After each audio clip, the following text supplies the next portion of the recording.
CVT UG 2025 के examinations over हो चुके हैं। अब आप सभी के लिए आईसीएआर के लिए आगे क्या प्रोसेस होगा और किस तरीके से हर वो बच्चा जिन्होंने सीवीटी में अपने 3 डोमेन सब्जेक्ट्स अपने एज पर 12th रिक्वायरमेंट से अगर अपियर किया है तो वो सभी बच्चे जो है आईसीएआर के लिए एलिजिबल हो सकते हैं। लेकिन क्या प्रक्रिया है, किस तरीके से आप सीवीटी मात्र देने से एग्रीकल्चर एंड इससे रिलेटेड 13 अलग अलग अंडर ग्रेजुएट कोर्सेस में एडमिशन पा सकते हैं ऑल ओवर इंडिया आईसीएआर से रिलेटेड 70 से प्लस यूनिवर्सिटीज में आपका एलिजिबिलिटी बन सकता है। लेकिन कैसे वो पूरी प्रक्रिया क्या होगी, इसमें बने रहने के लिए इस वीडियो को लास्ट तक देखिएगा, एक एक पॉइंट आपका क्लियर हो जाएगा। विगत 8 सालों में हजारों बच्चों को agriculture and allied entrance examinations में गाइड करके देश के टॉप रेप्यूटेड यूनिवर्सिटीज जैसे आईआरआई, बीएचयू, जीबीपीयूएटी या पंजाब एग्रीकल्चर यूनिवर्सिटी जैसे प्रतिष्ठित संस्थान में हमारे स्टूडेंट्स अध्ययन रहते हैं। अगर आप भी चाहते हैं जुड़कर हमसे आईसीएआर से एफिलिएटेड अलग अलग यूनिवर्सिटीज में पढ़ना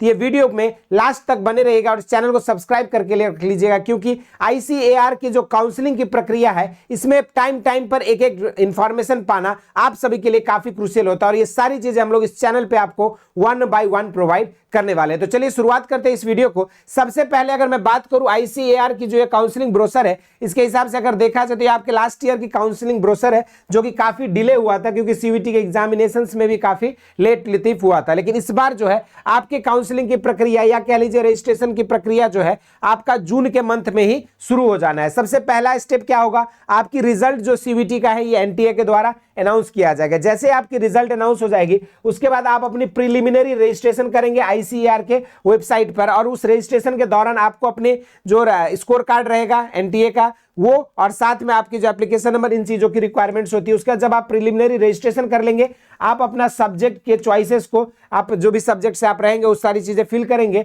और आपका रैंक कार्ड जनरेट करने के लिए दिया जाएगा। उसके बाद जो है आपका विद इन फ्यू डेज जो है आप लोगों के 1 मंथ लगभग लगता है अराउंड, इस प्रक्रिया में रैंक कार्ड आपकी रिलीज कर दी जाती है और रैंक कार्ड आने के बाद आप उस रैंक कार्ड को डाउनलोड करते हैं। फिर अपनी जो काउंसलिंग शेड्यूल के हिसाब से आप अपना काउंसलिंग फी पेमेंट करते हैं और फिर जो है सीट मैट्रिक्स के अकॉर्डिंग आप अपना चॉइस फिलिंग कर देते हैं और चॉइस फिलिंग करने के बाद वो प्रक्रिया आपकी एंड हो जाती है और उसके बाद फिर सब्सिक्वेंट राउंड्स में जो है आपकी रिजल्ट आईसीएआर के पोर्टल पर जो है रिलीज कर दी जाती है। ठीक है, जैसे कि आपको मैं बताऊं पहले राउंड की रिजल्ट होती है रिलीज, उसके बाद फिर जो है आपका पहले राउंड में जैसे आपको एडमिशन लेटर अगर मिलता है या आपको अनाउंसमेंट कर दी जाती है तो आप फिर क्या करते हो, अपना सीट अलॉटमेंट हो जाती है। सीट अलॉटमेंट के बाद आप जो है अपने ऑनलाइन डॉक्यूमेंट अपलोड करते हैं, जो भी आपका डॉक्यूमेंट रहता है, जो भी एक पर्टिकुलर यूनिवर्सिटी आपको अलॉट कर दी जाती है उसके हिसाब से आप सारा डॉक्यूमेंट वगैरह जो आपके पोर्टल में मांगा जाता है ये सारी चीजें अपलोड करते हैं। उसके बाद जो है आपके अगर मान के चलिए रीसबमिशन की जरूरत पड़ी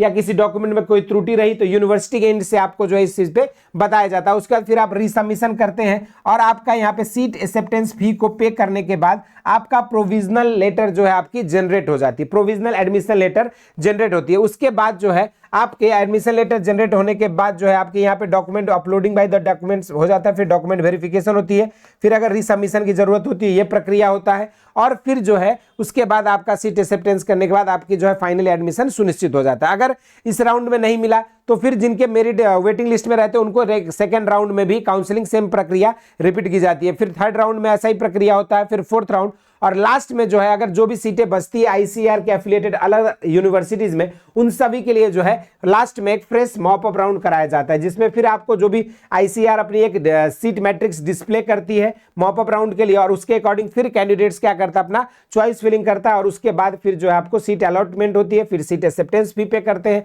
और आपका जो है डॉक्यूमेंट वेरिफिकेशन सारी चीजें होने के बाद सीट एक्सेप्टेंस फी पे करने के बाद आपका जो है प्रोविजनल एडमिशन लेटर जो है जनरेट हो जाती है। तो ये एक ओवरऑल प्रक्रिया है जिसके थ्रू सारे सीवीटी एस्पिरेंट्स को गुजरने होंगे यदि वो आईसीएआर के थ्रू देश में एफिलिएटेड डिफरेंट कॉलेजेस में एडमिशन लेना चाहते हैं। लेकिन आईसीएआर के थ्रू किस कोर्स में एडमिशन ले सकते हैं इस पर आप लोगों को सेपरेट वीडियो प्रोवाइड कर दूंगा। अगर इसके अलावा कोई डाउट है, क्वेरीज है तो जरूर से कमेंट बॉक्स में मेंशन करिएगा। इस वीडियो में इतना ही, इसी तरह के इंटरेस्टिंग एंड अमेजिंग वीडियोज के साथ मुलाकात होती रहेगी। स्वस्थ रहे, मस्त रहे, धन्यवाद।